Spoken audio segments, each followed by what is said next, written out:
अतः वह घटनाओं का वास्तविकता को समझ सकता है। इसमें अध्ययनकर्ता की अवलोकन शक्ति में भी वृद्धि होती है।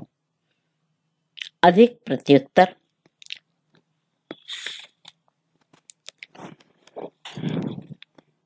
अनुसूची में क्योंकि अनुसंधानकर्ता स्वयं सूचनादाता के समक्ष उपस्थित होता है, अतः वह अधिकाधिक प्रत्युत्तर प्राप्त करने का प्रयत्न करता है।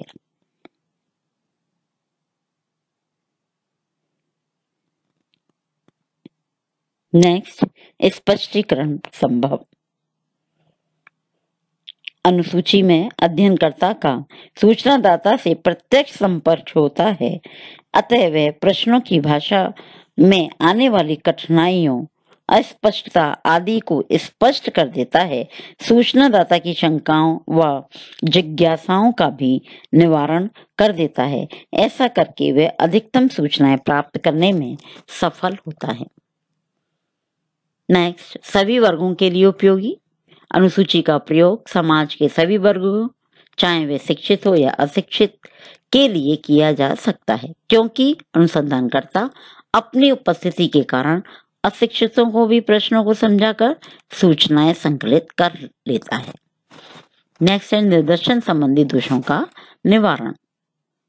मतलब प्रश्नावली में तो अध्ययन के लिए समग्र में से केवल शिक्षित लोगों को ही चुना जा सकता है, अतः समग्र का पूर्ण प्रतिनिधित्व नहीं हो पाता, किंतु अनुसूची में सभी प्रकार के लोगों को अध्ययन संभव है, अतः निदर्शन में समुचित प्रतिनिधित्व न होने का दोष नहीं आ सकता।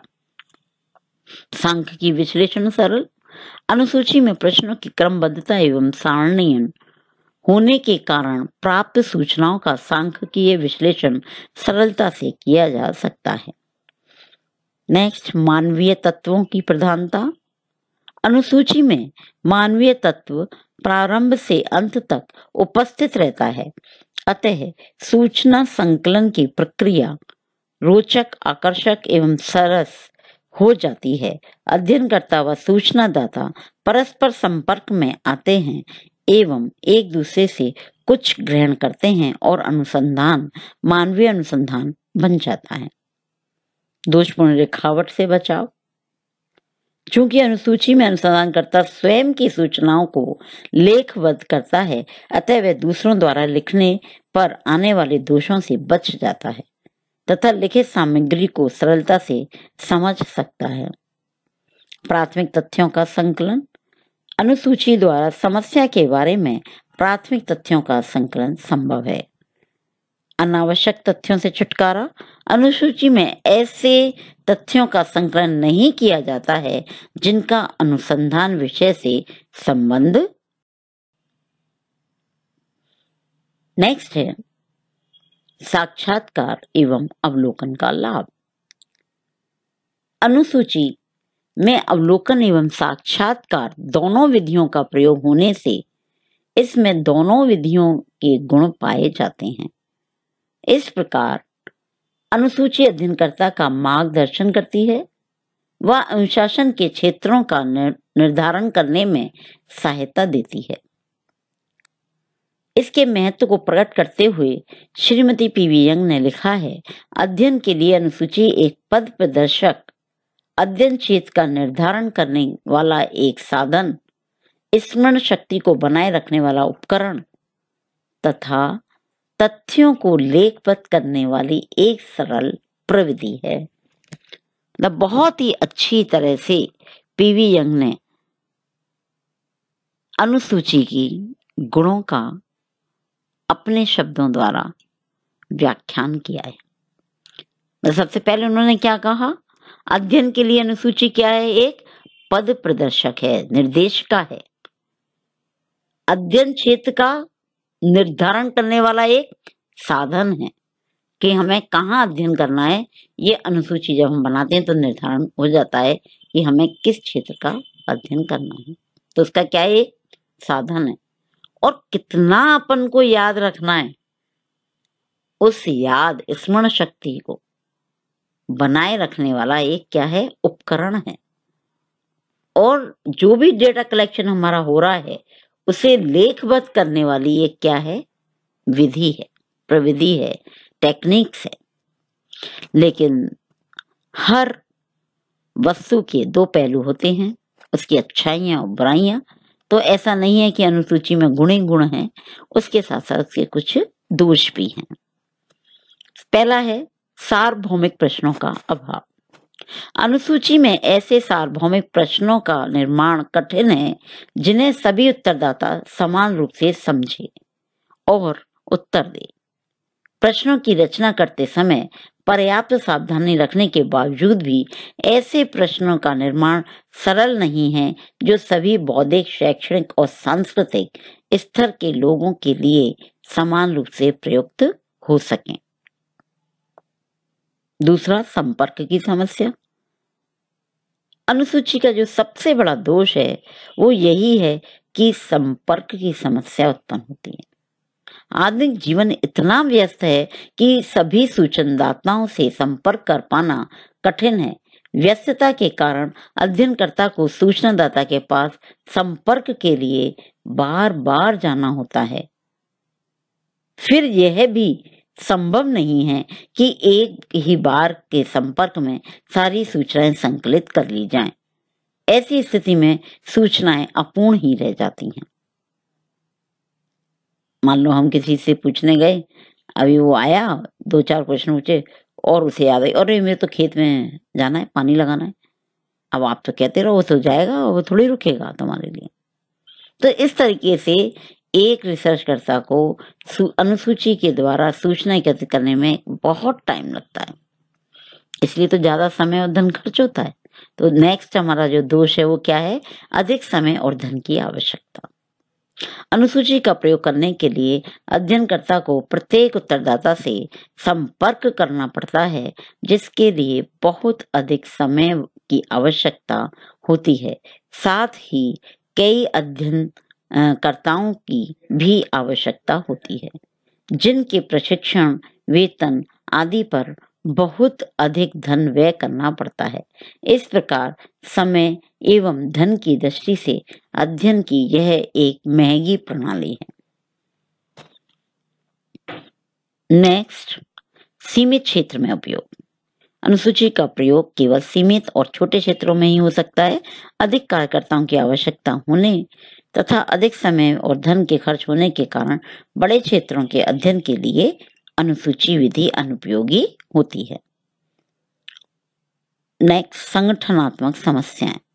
अनुसूची द्वारा अनुसंधान का संचालन जब बड़े पैमाने पर करना हो तो कई कार्यकर्ताओं की आवश्यकताएं होती हैं। इन कार्यकर्ताओं को प्रशिक्षित करने, उनका मार्गदर्शन करने, उनके द्वारा बनी हुई अनुसूची की जांच करने आदि के लिए एक बड़े संगठन की आवश्यकता होती है, जिसका संचालन करने में अनेक प्रशासन संबंधी समस्याएं आती हैं। नेक्स्ट है अनुसंधानकर्ताओं की लापरवाही। कई बार अनुसंधानकर्ता एवं परिगणक अध्ययन के प्रति लापरवाही बरतते हैं, क्योंकि उनकी नियुक्ति अस्थायी तौर पर होती है, इसलिए वे अनुसंधान कार्य में रुचि नहीं लेते और कई बार फर्जी तौर पर अनुसूचियों को खानापूर्ति कर देते हैं। सूचनादाताओं का पक्षपातपूर्ण व्यवहार। अनुसूची में अनुसंधानकर्ता सूचना देने के लिए सूचनादाता को प्रेरित करता है। ऐसी स्थिति में कई बार सूचनादाता वही उत्तर देता है जो अनुसंधानकर्ता पसंद करता है। कई बार अध्ययनकर्ता प्रश्नों के उत्तर लिखने में अपने विचारों का भी प्रभाव डालता है। अध्ययनकर्ता की भाषा शैली के आधार पर ही सूचनादाता के व्यवहार में पक्षपात आने की संभावना रहती है। एक जोखिम भरी प्रविधि। कई बार अनुसूची द्वारा अध्ययन जोखिमपूर्ण होता है। अनुसंधानकर्ता का व्यवहार चाहे कितना ही विनम्र क्यों ना हो, किंतु कई बार भावात्मक तथा व्यक्तिगत जीवन से संबंधित तथ्यों के संकलन में सूचनादाता की विरोध और आक्रोश की संभावना रहती है। यहाँ तक कि कई बार वे मारपीट पर भी उतर आते हैं। अनुसूची की उपयुक्त सीमाओं के बावजूद भी सामाजिक अनुसंधान एवं सर्वेक्षण में प्रमाणिक, विश्वसनीय और वैश्विक तथ्यों के संकलन में इसकी उपादेयता अद्वितीय है और यह प्रणाली सदैव ही महंगी नहीं कही जा सकती। इसकी सफलता इसकी उपयोगिता, रचना तथा अनुसंधानकर्ता की कुशलता पर भी कुछ निर्भर करती है। वर्तमान में अनेक सरकारी तथा गैर सरकारी अध्ययनों में इसका प्रयोग अधिक किया जाने लगा है। एक नमूने के तौर पर ये प्रस्तुत किया गया है कि अनुसूची हम कैसे बनाते हैं। जैसे हमें उदयपुर के औद्योगिक मजदूरों की आवासीय स्थिति का सर्वेक्षण करने हेतु अनुसूची बनानी है, तो अनुसूची बनाते समय जैसे मैंने कहा, हम अनुसूची बनाए या प्रश्नावली, तो सबसे पहले हम क्या करते हैं, व्यक्तिगत सूचनाएं लेते हैं। तो जो हमारे पहले 1 से लेके 10 तक जो प्रश्न होंगे वो व्यक्तिगत सूचनाएं से संबंधित होंगे, जैसे नाम, पता, आयु, जाति, धर्म, शिक्षा का स्तर, मासिक आय, आप जिस कारखाने में काम करते हैं, क्योंकि हम किसकी बात कर रहे हैं, औद्योगिक मजदूरों की, तो आप किस कारखाने में काम करते हैं, आपके साथ रहने वाले सदस्यों का विवरण, ठीक है। यानी कि अब हमारी कौन सी आ गई, पारिवारिक।